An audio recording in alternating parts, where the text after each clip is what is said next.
tentang belajar fikih azan. Azan, tapi kita temanya azan, subtemanya sejarah azan dan iqomah ya. Azan itu kita tahu dari bahasa Arabnya azana ya, dari kata azina yang artinya memberitahukan atau menginformasikan tentang waktu sholat sudah tiba. Nah, anak-anak, berdasarkan azan, jadi sejak perintah sholat diturunkan kepada Nabi Muhammad SAW pada peristiwa Isra Mi'raj.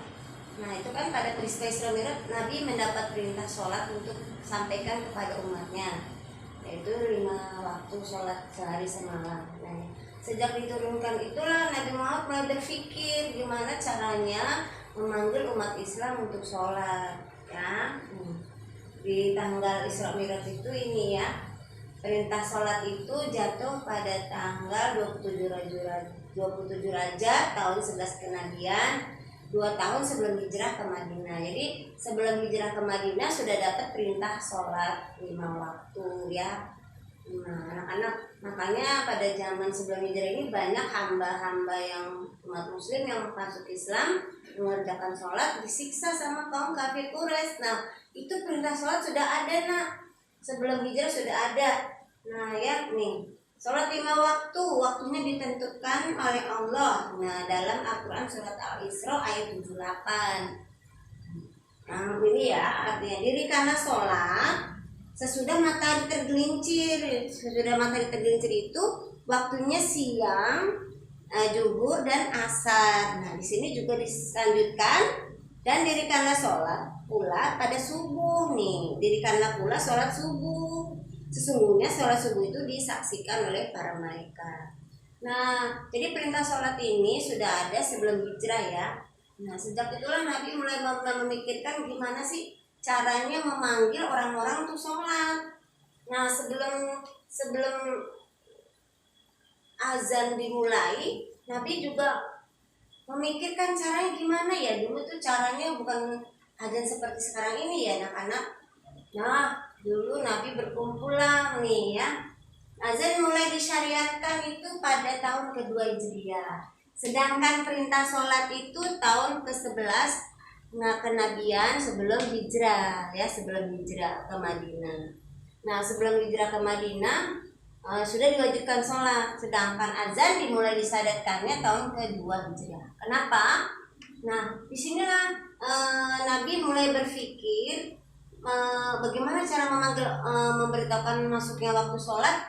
Nah, Nabi mengumpulkan para sahabat untuk memusyawarahkan bagaimana sih cara yang bagus untuk memberitahukan masuknya waktu sholat. Nah, di sini mengajak orang-orang ramai berkumpul untuk memusyawarahkan cara memanggil umat Islam sholat fardu berjamaah. Ada sahabat Nabi ya yang mengusulkan pakai lonceng nak.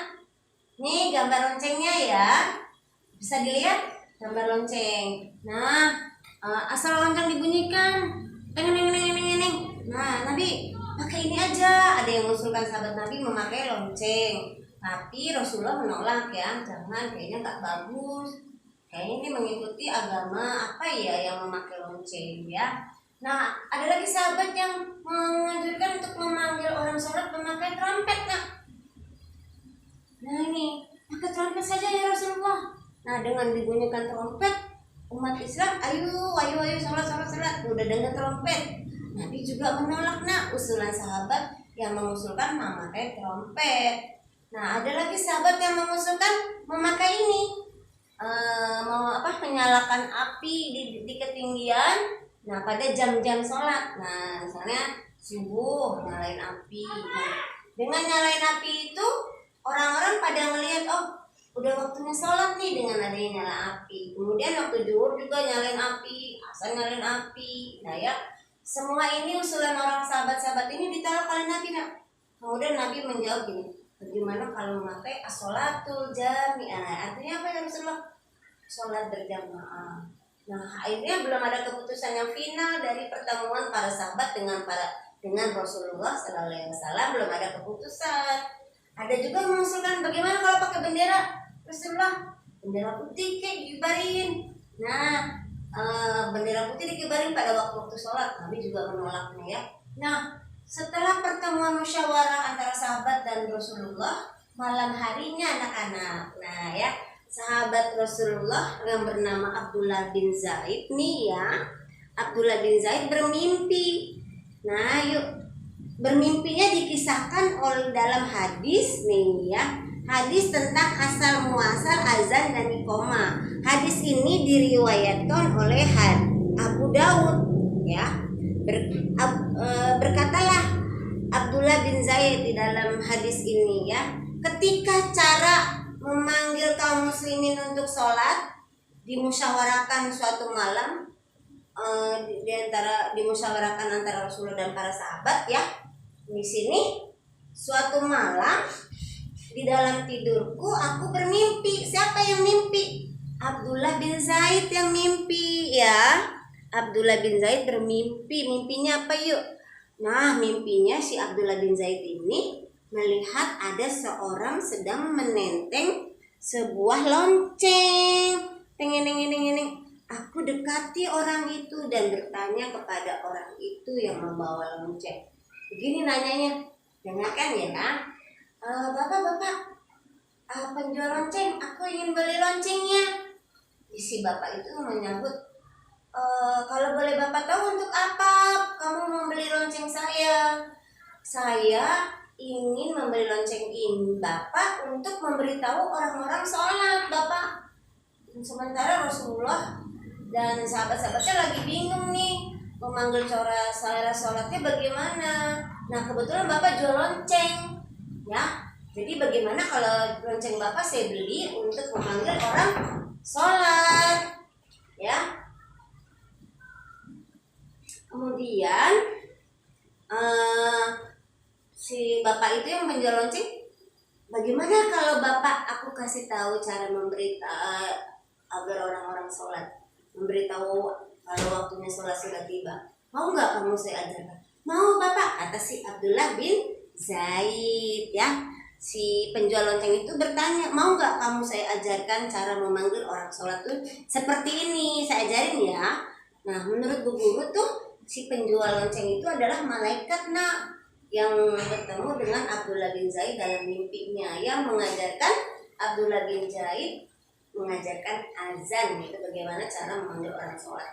Gini ya, dengarkan ya mimpinya Abdullah bin Zaid. Si bapak itu memberi contoh cara manggil orang sholatnya seperti ini. Dengarkan ya, yuk dengerin nih. Si bapak tukang lonceng memberi contoh cara manggil orang sholat seperti ini bunyinya.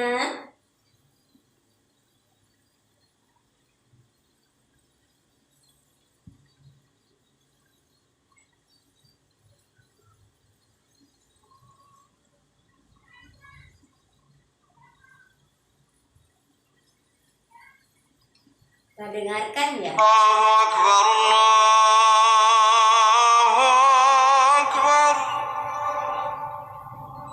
Allahu Akbar.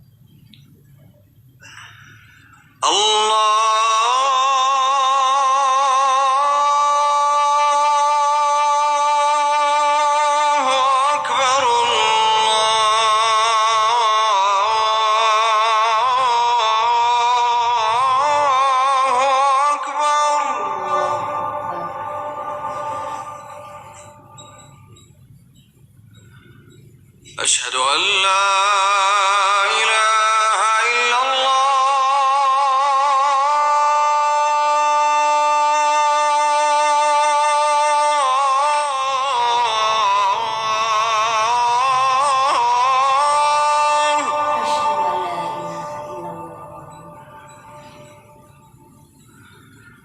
أشهد أن لا إله إلا الله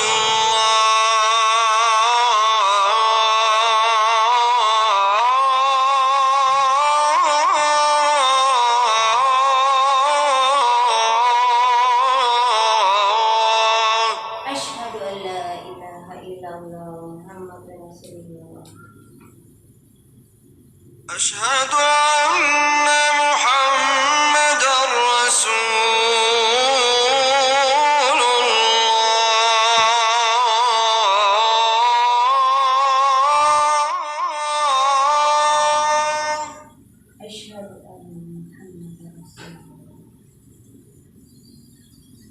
أشهد أن محمد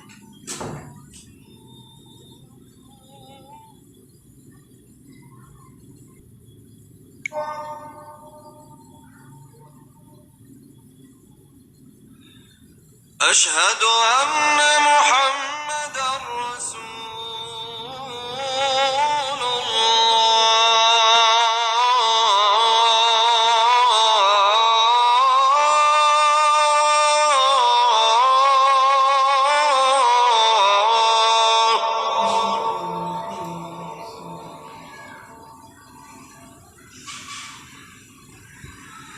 حي على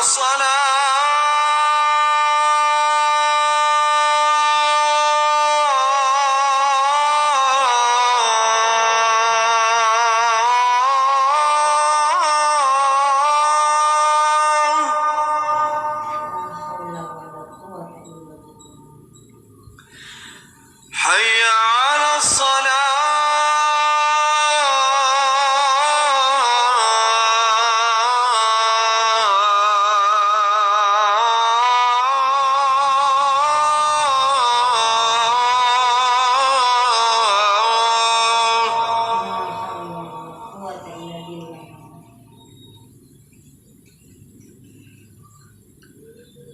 حي على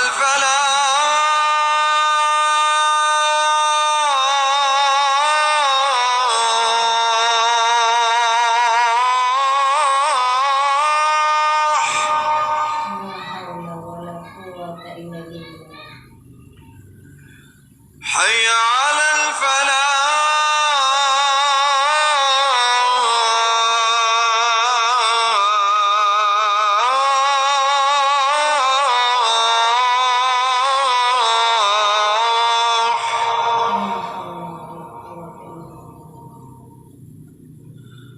الله أكبر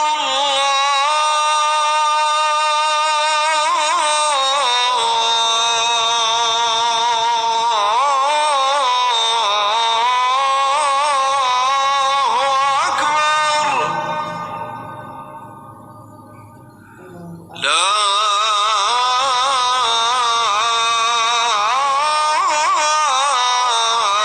إله إلا الله.